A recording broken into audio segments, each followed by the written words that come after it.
Hello everyone, welcome back to my channel Pal academy সেন্টারে তোমাদের সকলকে আমার স্বাগত।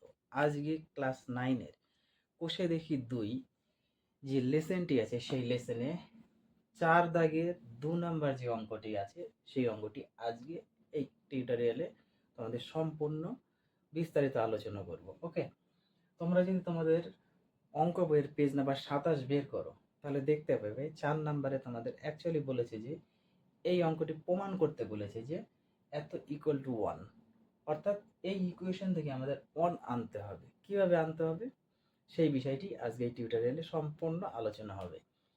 তোমরা সূচকের, আমি কিন্তু বারবার বলে আসি, তোমরা সূচক অধ্যায়, বিশেষ করে এটা সূচক অধ্যায়, এই অধ্যায়ে যতগুলি ফর্মুলা করানো হয়েছে প্রত্যেকটি ফর্মুলা তোমরা একটু মাইন্ডে রাখবে, কারণ এইসব অঙ্ক করার ক্ষেত্রে যে কোনো ফর্মুলা ইউজ করতে হতে পারে আমাদের। তাহলে দেখো, বেশি কথা না বলে কিভাবে করতে হয় অঙ্কটি সেই দিকে তোমরা একটু খেয়াল করো। দেখো, এর আগে আমি যে ভিডিওটি আপলোড করেছি 4-এর 1 নাম্বার, সেখানে আমি বলেছি যে এইসব অঙ্কের ক্ষেত্রে সর্বপ্রথম কাজ তোমাদের লিখতে হবে লেফট হ্যান্ড সাইড বা বাম পক্ষ। ওকে, তাহলে আমাদের সবার আগে যে কাজটি সেটা আমরা কি লিখবো এখানে, লেফট হ্যান্ড সাইড। অর্থাৎ প্রথমে তোমরা লিখবে লেফট হ্যান্ড সাইড। এই লেফট হ্যান্ড সাইড লেখার পরে তার নিচে তোমরা এই অঙ্কটি পাতাবে এতটুকু ইকুয়াল টু 1 বাদ দিয়ে। আমি এই জিনিসটা একটু মুছে দিই। ওকে, পাতিয়ে নিলে। এখন পাতানোর পরে দেখো তো, উপর নিচে বেস সমান, এটার উপর নিচে বেস সমান, এটার উপর নিচে বেস সমান, তিনটের ক্ষেত্রেই বেস সমান। যেহেতু আমরা জানি যে এক্স এর পাওয়ার এম ডিভাইডেড এক্স এর পাওয়ার যদি এন হয়, তাহলে আমরা সেক্ষেত্রে এমন লিখতে পারি এক্স এর পাওয়ার এম বাই এক্স এর power N equal to x এর পাওয়ার এম মাইনাস এন আমরা লিখতে পারি। তাহলে এই ফর্মে যেহেতু আছে, তাহলে আমরা এই ফর্মে লিখতেই পারি, কোনো রকম অসুবিধা নেই। তাহলে এখানে আমরা লিখে দিই যে এক্স এর পাওয়ার এম মাইনাস এন তো হবেই, বেস যেহেতু সমান ভাগে আছে, তার পাওয়ার দিয়ে তোমাদের দেওয়া আছে এম প্লাস এন, হয়ে গেল।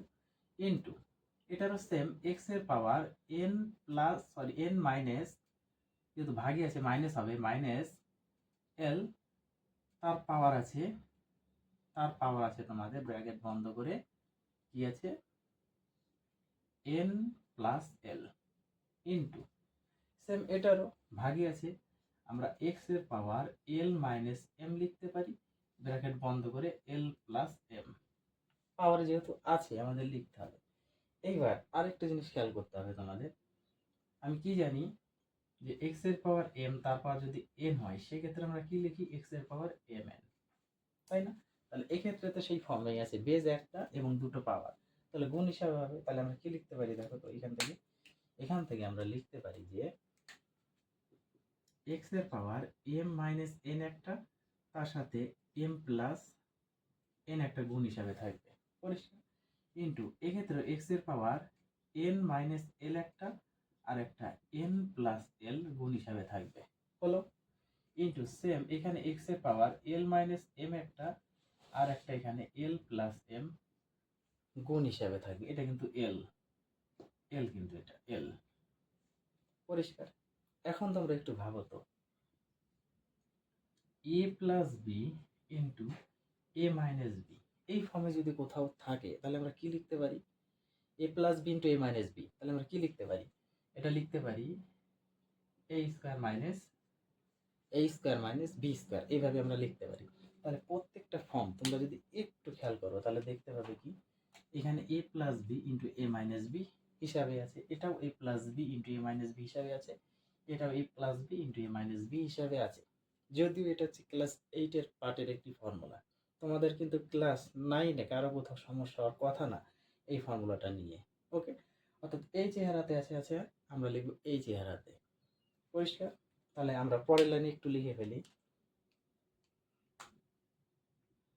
এক্স এর power M square minus N square into same ভাবে এটা এক্স এর power N square minus L square লিখতে পারি, ইন্টু সেম ভাবে এটা এক্স এর power L square minus M square, হয়ে গেল।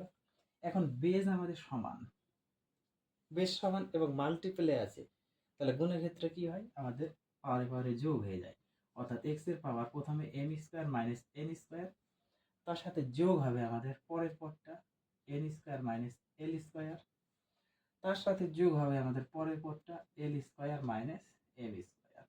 এখানে কিছু নাই মানে আমরা প্লাস ধরে নেব। এবার দেখো যদি কাটাকুটি যায় কেটে দেবো, প্লাস এম স্কোয়ার মাইনাসের এম স্কোয়ার প্লাসের এন স্কোয়ার, সরি মাইনাসের এন স্কোয়ার প্লাসের এন স্কোয়ার কেটে গেল, মাইনাসের এল স্কোয়ার প্লাসের এল স্কোয়ার কেটে গেল। তাহলে এক্স এর পাওয়ার কিছু নেই মানে জিরো। এবার এক্স এর পাওয়ার জিরো মানে আমরা কি জানি, এক্স এর পাওয়ার জিরো মানে আমরা জানি ওয়ান। হয়ে গেল লেফট হ্যান্ড সাইড। এবার রাইট হ্যান্ড সাইড অলরেডি তোমাদের এক দেওয়া আছে, অলরেডি আমরা লিখতে পারি রাইট হ্যান্ড সাইড এটা ইকুয়াল টু ওয়ান অলরেডি দেওয়া আছে। অতএব আমরা কি লিখতে পারি, left hand side equal to right hand side root. প্রমাণিত। এই হচ্ছে তোমাদের 4 দাগের যে 2 নাম্বার, সে 2 নাম্বার অঙ্কের সম্পূর্ণ বিস্তারিত সলিউশন। কিন্তু আশা করি তোমাদের এখানে কারো কোথাও এই অঙ্কটি বুঝতে সমস্যা থাকার কথা না, যদি তোমরা এই ফর্মুলাগুলো মনে রাখো এবং প্রিভিয়াস বা পূর্বের যে অঙ্কগুলি আমি করিয়েছি সেগুলো যদি তোমরা একটু মনোযোগ দিয়ে করতে, তাহলে এই অঙ্কটা তোমাদের কারো কোথাও বাধার কথা ছিল না। যাই হোক, আজকের মতো এখানেই তোমাদের, তাহলে আবার দেখা হচ্ছে পরবর্তী পার্ট নিয়ে।